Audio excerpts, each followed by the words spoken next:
মূলত মুসলিমদের ভোটে জেতা শ্রীরামপুরের এমপি, তিনি কখন জলে থাকেন কখন স্থলে থাকেন উনিই বলতে পারবেন, আমরা বলতে পারবো না। তিনি কালকে আজাদ কাশ্মীর ঘোষণা করেছেন। মহুয়া মৈত্র বলেছেন বাংলাদেশে যাওয়াই বা থাকাই ভালো। খুব লজ্জা লাগে যে বিধানসভার আমি সদস্য, সেই বিধানসভার একজন সদস্যা তিনি মালদাতে কালকে প্রকাশ্যে বলছেন যে জঙ্গিরা পর্যটকদেরকে ভালোবাসে, খুন করতে পারে না।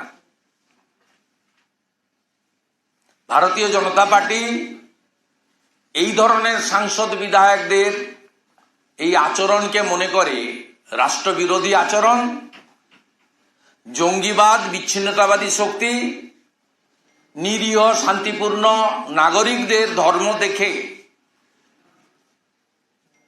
নিষ্পাপ